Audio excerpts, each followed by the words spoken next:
I think I was going to ask you, so given how early you got into the crypto world, right, and all the research that you've done, you've gone through a number of boom and busts, if you will, right, and particularly the bust in 2017, 2018. OneCoin was one of the big stories in that bust the second time round, and then this one round, right, and I feel if I just read between the lines of what you're telling me, it's like really it's the laziness, right? The people are just lazy and looking for a centralized institution that can take over the responsibility on their behalf to manage their own coins, their own keys. And the same, I'd say, was why we have Celsius, Voyager, Galaxy, Genesis. All of these entities are custodians on behalf of their users. Might just be more institutions today in this downturn, whereas there it was maybe more individuals and retail investors. You are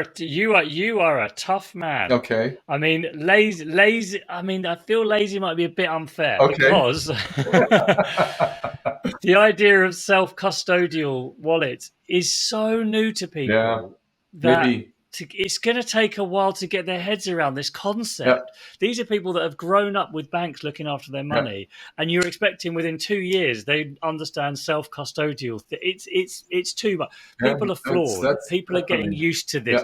People are figuring it out. People are trying to work their way through it. And so I think in 10 years, if we're doing the same situation, and you say lazy, I'll say, yes, Stefan, I'm with you. We've had time. We've figured it out. We know. I think it's still too soon to say lazy. It's tough. It's difficult. It's confusing. It's complicated. And you've also got a lot of very sophisticated scam artists out there. That's people who are brilliant at tricking ordinary people, playing on their weaknesses, playing on their hopes and aspirations. And again, if you get a Nigerian prince scam email now, you are pretty unforgiving. But 15 years ago, you were more forgiving because it was all kind of, no one knew what they were doing. And I still think we're there. Give it another 10 years and we're like, okay, guys, you got to wise up now. We've had several booms and busts. We've had loads of these stories. You've heard about OneCoin. You've heard about Celsius. You've heard about all of this. And we'll start to figure it out. But I think it's still a bit too early. Yeah, no, I mean, on the one hand, I apologize. I mean, even I remember when I first came, I was like, what the hell is non-custodial? What the fuck does that mean? Excuse my language. And you're in this world, and you are you're a guy who understands this tech. No, definitely. But I do feel that as an industry, we've also, or not only as an industry, as a civilization, we've numbed down our ability to learn and our need to continuously educate ourselves. And, we, as babies, we crawl, we walk, we fall over, we hit our head, we cut ourselves. And every time we get better at walking because we hurt ourselves and we know what it's like. If we can't hold our balance, it hurts, right? And so I feel it's the responsibility largely of our educational institutions to keep up to speed and constantly provide us with the tools and the mindset to be critical in terms of our thinking, to be where do we go and what tools do we use to do our research so that we are up to speed and have a better ability to understand how to manage keys. And I don't know, I mean, maybe that's too idealistic. I think that's true. No, it is. I mean, it is a bit idealistic when you look at how slow the education system is to ever change and ever teach anything. But I agree with you. Like we're miles behind this stuff, and it's not just the schools. I think it's the ability of the society to learn from its mistakes generally. Because one of the reasons we tried to make the story of OneCoin was because let's be honest, people who invested in it, the 1 million people who invested up to 4 billion euros in this, they're probably not getting any of that money back.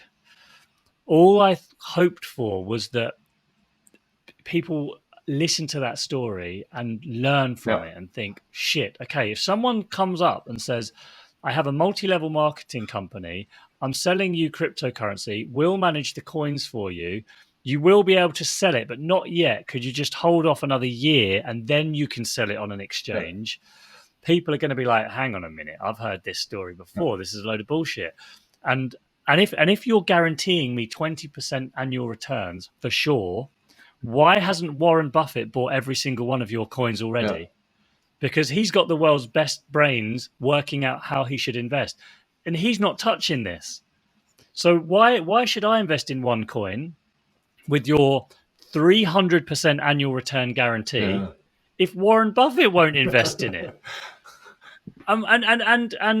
David down the street, I know you think you're early to this, but if you're hearing about this, you're already at the bottom of the pyramid, mate. I'm sorry. I know you think you're near the top. It just doesn't. So we hope that those lessons become part of the fabric of like broader societal understanding. And people have got a lot going on in their heads. People have got a lot of things to worry about. And I know that people into crypto sometimes think that everything is about crypto. But for most people, it is still like paying the bills and, my car's got a puncture and like, how the hell am I going to fix this? And then there's this crypto shit going on. Too much. Right.